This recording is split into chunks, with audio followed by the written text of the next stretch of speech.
There's a no-bow mark for 2200. That means 2200 left. 2200 miles left. Should get to it. Yeah.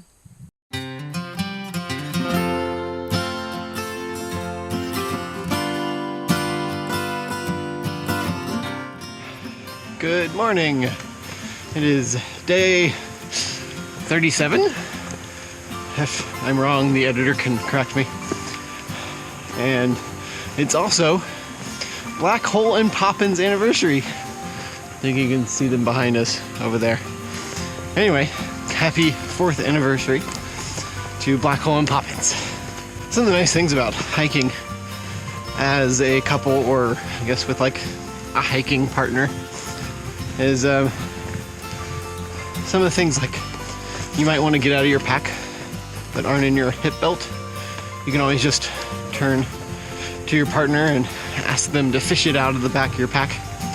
You don't have to like take your whole pack off and stop and make it a whole ordeal. So that's one nice thing about hiking as a couple or with a hiking partner. And then having somebody to talk to, of course, is nice. Of course, talking to yourself is just fine on the trail. Probably everybody does it. And anyway, it's nice to have someone. You don't feel like you're alone for possibly days at a time. Someone there to outrun in case there's a bear. Things like that. It's just nice. Maybe we'll have some other tips for maybe some couple hiking or couples that are hiking together.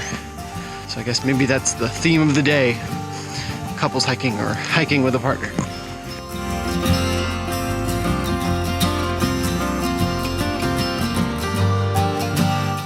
Another advantage of hiking as a couple is shared base weight. For instance, we only have one tent, and while it's a larger tent than a single person would carry alone, it's not twice as heavy. It's just a tiny bit heavier. So we get to share that. Along with our sleeping quilt, we only have one, and it's a two-person sleeping quilt. So again, it's heavier than a single person, but again, not twice as heavy. So saving some weight there. We get to split that up among us.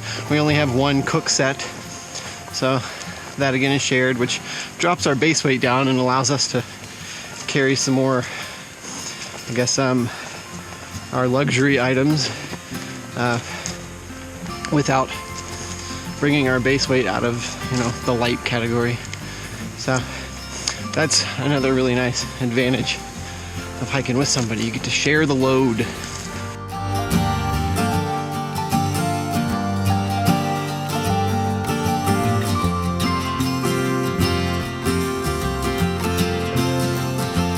Another thing that we share is our Garmin InReach Mini.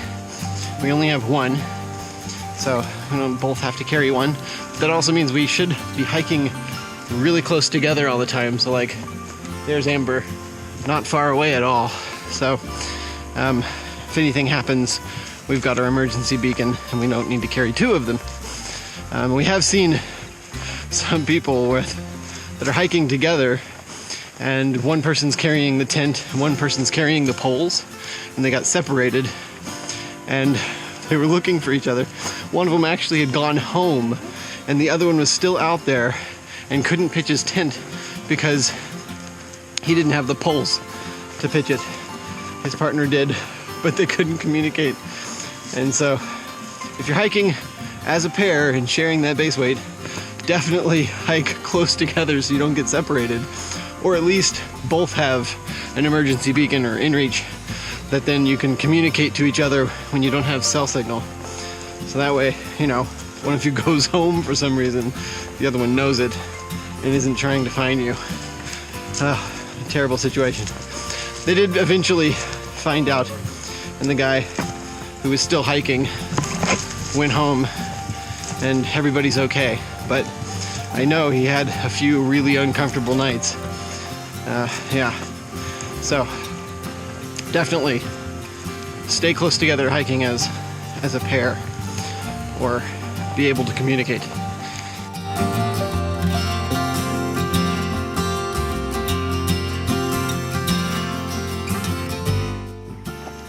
Another benefit of hiking with a partner is shared costs or expenses.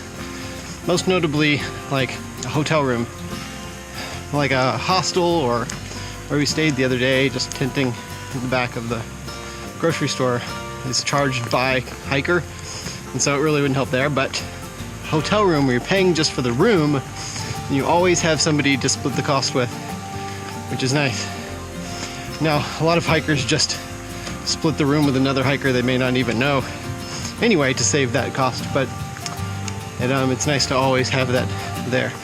And then additionally, if you're married, like 2 nights ago when we stayed and split a room with Poppins and Black Hole, we had 2 queens in a really nice big room, and that was effectively split 4 ways, because of course we could sleep in the same queen and they could sleep in the same queen.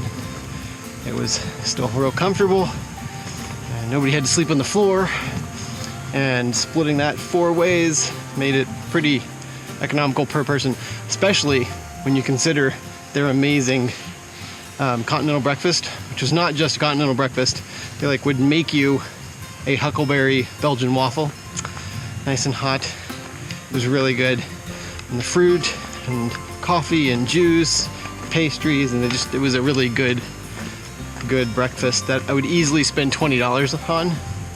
So then you take that and divide it up, getting 4 meals out of that as well, made it like less than $20 per person for the room, which then also included a hot tub. So it was great. It was fantastic. So splitting expenses as well, a nice plus for hiking with someone else.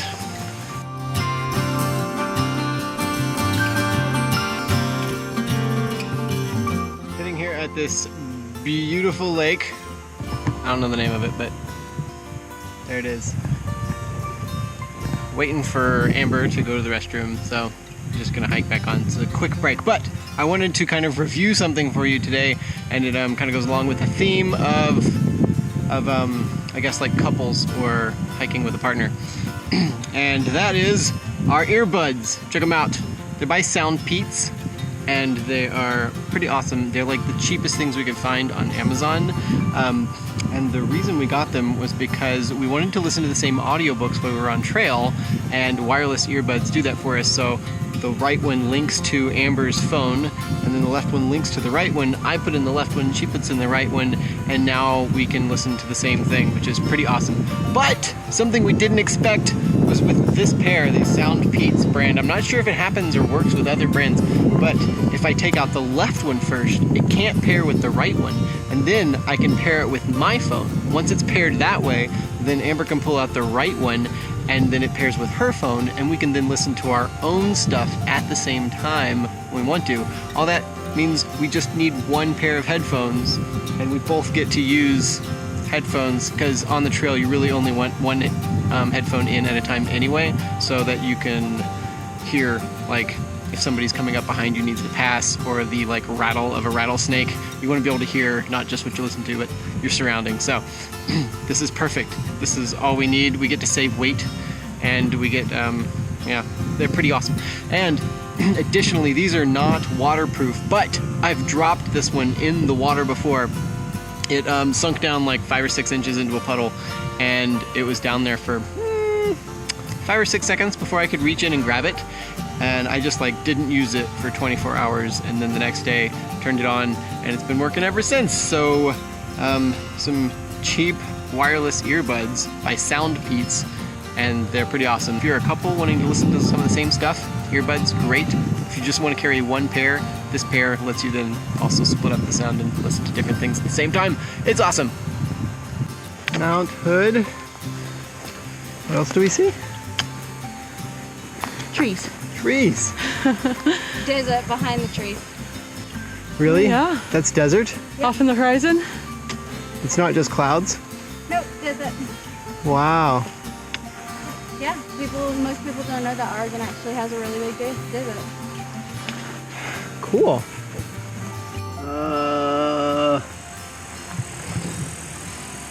That's a little scary. Cheese and tuna wrap with a beautiful lake view.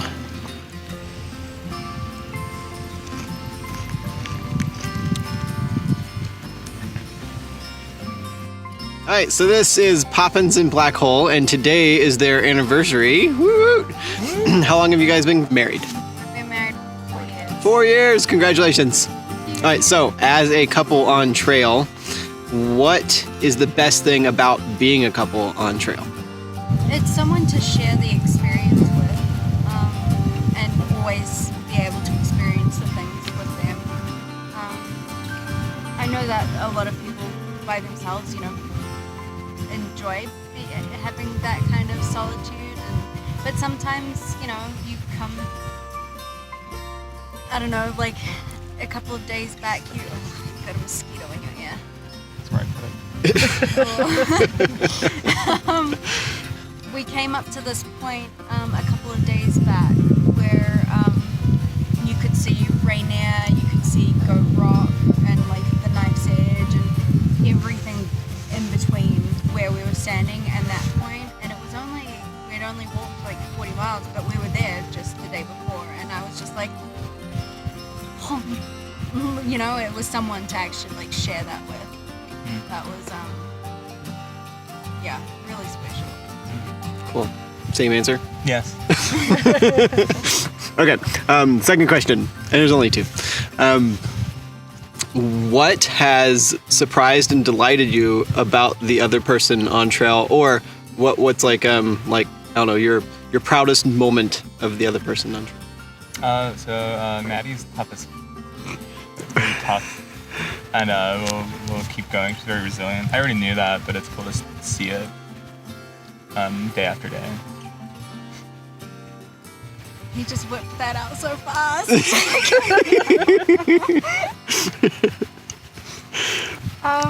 What has surprised or delighted me? I think Mike can like in the past has been someone who's struggled with kind of relinquishing control, and it's been kind of amazing to see him kind of come out of his shell and just kind of loosen up